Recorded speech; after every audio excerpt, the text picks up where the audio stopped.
Hello বাচ্চারা, আজকে আমরা বোর্ড বইয়ের সেট অধ্যায় থেকে একটা অঙ্ক করব। বোর্ড বইয়ের প্রতিটা প্রশ্নের সমাধান তোমরা পেয়ে যাবা আদানিস্ট মাধ্যমিক গণিত বই, অধ্যায় 2, অনুশীলনী 2.1a। এসএসসি পরীক্ষার পুরো প্রস্তুতি তোমরা আদানিস্ট ওয়েবসাইটে একদম ফ্রিতে নিতে পারবা। আদন ভাইয়া আর আদানিস্ট টিম সব কিছু ফ্রি করে দিয়েছে। চলো প্রশ্নটা পড়ে ফেলি। প্রশ্নে 3টা সেট দেওয়া আছে। বড় হাতের এ এর সদস্য 2, 3 আর 4। বড় হাতের বি এর সদস্য 1, 2 আর ছোট হাতের এ। বড় হাতের সি এর সদস্য 2, ছোট হাতের এ আর ছোট হাতের বি। আমাদের বের করতে বলা হয়েছে বড় হাতের এ সংযোগ প্রথম বন্ধনীর ভেতরে, বড় হাতের বি ছেদ বড় হাতের সি। যেই সেটটা আমাদের বের করতে বলা হয়েছে তাকেই বলে নির্ণয়ের সেট। প্রশ্নে প্রতিটা সেটের সদস্যগুলো একটা বাঁকা বন্ধনীর ভেতরে লেখা আছে। ইংরেজিতে এই বন্ধনীর নাম কার্লি ব্র্যাসেস, বাংলায় বলি দ্বিতীয় বন্ধনী। এর কাজ হল দলের সীমানা টেনে দেওয়া। ভেতরে যারা আছে তারাই ওই সেটের সদস্য, বাইরের কেউ না। এই প্রশ্নে বড় হাতের বি এর দ্বিতীয় বন্ধনীর ভেতরে আছে 1, 2 আর ছোট হাতের এ। তাই এই তিনজনই বড় হাতের বি এর সদস্য, আর কেউ না। এবার প্রশ্নের প্রথম চিহ্নটা দেখি। বড় হাতের এ এর ঠিক পরেই যেটা বসেছে। ইংরেজিতে এই চিহ্নটার নাম ইউনিয়ন, বাংলায় বলি সংযোগ। দেখতে অনেকটা সোজা করে বসানো ইংরেজি ছোট হাতের ইউ এর মতো, মুখটা উপরের দিকে খোলা। সংযোগ মানে দুইটা দলের সব সদস্যকে একসাথে নিয়ে নতুন একটা সেট বানানো। সংযোগের শর্ত একটাই, যে কোনো একটা সেটে থাকলেই সে নতুন সেটে ঢুকে যাবে, দুইটাতেই থাকা লাগবে না। আর যে সদস্য দুইটা সেট এই আছে তাকে বলে সাধারণ উপাদান।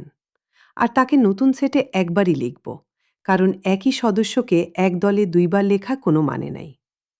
এই প্রশ্নে সংযোগ বসেছে বড় হাতের এ এর সাথে, মানে বড় হাতের এ এর সদস্যরা আর প্রথম বন্ধনীর ভেতর থেকে যা পাব সবাইকে একসাথে জড়ো করে উত্তর বানাবো।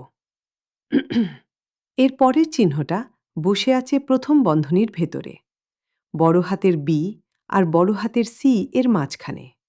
ইংরেজিতে এর নাম ইন্টারসেকশন, বাংলায় বলি ছেদ। দেখতে উপর করে বসানো ইংরেজি ছোট হাতের ইউ এর মতো, মুখটা নিচের দিকে খোলা।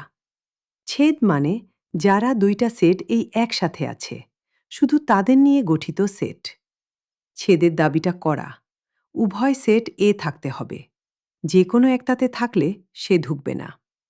ভেন চিত্রে দুইটা বৃত্ত একটু ওপরে ওপরে বসালে মাঝখানে যে জায়গাটুকু দুইটা বৃত্তের ভেতরেই পড়ে ওই জায়গাটাই ছেদ।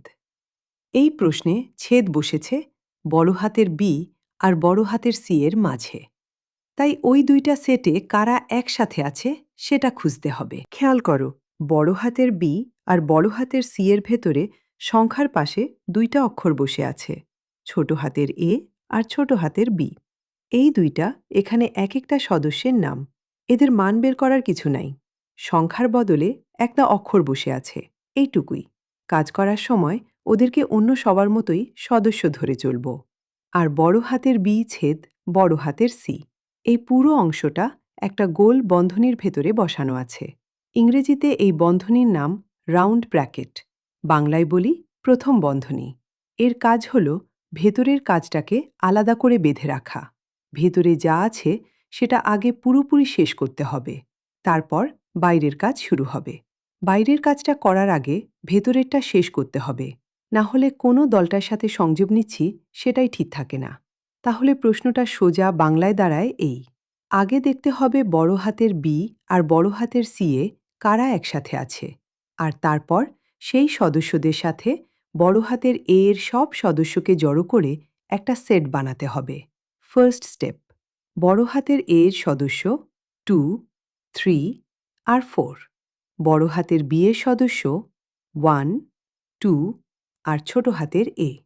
বড় হাতের সি এর সদস্য 2, ছোট হাতের এ আর ছোট হাতের বি। সেকেন্ড স্টেপ, প্রথম বন্ধনীর ভেতরের কাজ, মানে বড় হাতের বি ছেদ বড় হাতের সি। ছেদ চাইছে এমন সদস্য যে বড় হাতের বিতেও আছে আবার বড় হাতের সিতেও আছে, উভয় সেটে। প্রথম সদস্য 1। 1 কি বড় হাতের সিতে আছে? বড় হাতের সি এর সদস্য 2, ছোট হাতের এ আর ছোট হাতের বি। এদের মধ্যে 1 নাই, উভয় সেটে নাই, তাই 1 নেব না। এবার 2। 2 বড় হাতের বিতেও আছে আবার বড় হাতের সিতেও আছে, উভয় সেটে আছে, তাই 2 নেব। এবার ছোট হাতের এ। ছোট হাতের এ বড় হাতের বিতে আছে আর বড় হাতের সিতেও আছে, উভয় সেটে আছে, তাই ছোট হাতের এ নেব।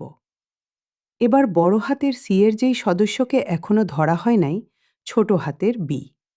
বড় হাতের বি এর সদস্য 1, 2 আর ছোট হাতের এ। এদের মধ্যে ছোট হাতের বি নাই, তাই ছোট হাতের বি নেব না। প্রথম বন্ধনীর ভেতরের কাজ এখানেই শেষ। পেলাম 2 আর ছোট হাতের এ নিয়ে গঠিত একটা সেট। Third step. এবার বাইরের কাজ, সংযোগ। আমাদের হাতে এখন 2টা দল। বড় হাতের এ, যার সদস্য 2, 3 আর 4। আর প্রথম বন্ধনী থেকে পাওয়া দলটা, যার সদস্য 2 আর ছোট হাতের এ। সংযোগে যে কোনো একটা দলে থাকলেই সে উত্তরে ঢুকবে। 2 আছে বড় হাতের এতে, আবার ভেতর থেকে পাওয়া দলটাতেও আছে, তাই 2 নেব। আর 2 দলেই থাকার কারণে 2কে উত্তরে একবারই লিখব। 3 আছে বড় হাতের এতে, একটা দলে থাকাই যথেষ্ট, তাই 3 নেব। 4 আছে বড় হাতের এতে, তাই 4। ছোট হাতের এ আছে ভেতর থেকে পাওয়া দলটাতে, তাই ছোট হাতের এ নেব। Fourth step. যারা টিকল তারা হল 2, 3, 4 আর ছোট হাতের এ। 2 বড় হাতের বিতেও আছে, বড় হাতের সিতেও আছে, ঠিক আছে। ছোট হাতের এ বড় হাতের বিতেও আছে, বড় হাতের সিতেও আছে, ঠিক আছে। 1 বড় হাতের সিতে নাই, তাই বাদ। ছোট হাতের বি বড় হাতের বিতে নাই, তাই বাদ। ভেতরের ফল দাঁড়ালো 2 আর ছোট হাতের এ, ঠিক আছে। বড় হাতের এ এর 2 উত্তরে আছে, 3 উত্তরে আছে, 4 উত্তরে আছে, কারণ সংযোগে বড় হাতের এর সবাই ঢোকে। বড় হাতের বি এর 1 উত্তরে নাই, কারণ ছেদে সে বাদ পড়েছে, আর বড় হাতের এতেও সে নাই। বড় হাতের বি এর 2 উত্তরে আছে, ছোট হাতের এ উত্তরে আছে। বড় হাতের সি এর 2 উত্তরে আছে, ছোট হাতের এ উত্তরে আছে, আর ছোট হাতের বি উত্তরে নাই, কারণ ছেদে সে বাদ পড়েছে, আর বড় হাতের এতেও সে নাই। সাধারণ উপাদান হিসেবে 2 3টা জায়গাতেই দেখা দিয়েছে, কিন্তু সংযোগ সেটে তাকে একবারই লেখা হয়েছে। মনে রেখো, এই ধরনের অঙ্কে প্রথম বন্ধনীর ভেতরের ফলটা আলাদা করে লিখে নিয়ে তারপর বাইরের কাজ করলে হিসাব গুলিয়ে যায় না। এমন প্রতিটা টাইপের অঙ্ক তোমরা পাবা আদানিস্ট মাধ্যমিক গণিত বই, অধ্যায় 2, অনুশীলনী 2.1a। সুতরাং নিম্নের সেট হল 2, 3, 4 আর ছোট হাতের এ নিয়ে গঠিত একটা সেট। পেয়ে গেলাম আমাদের উত্তর। আদানিস্ট মাধ্যমিক গণিত বই থেকে থিওরি থেকে শুরু করে অঙ্কগুলো তোমাদের সুবিধার জন্য বিভিন্ন টাইপে ভাগ করে দেওয়া আছে, যেভাবে তোমাদের আদন ভাইয়া শিখিয়েছে। সবগুলো টাইপ শিখে ফেলো।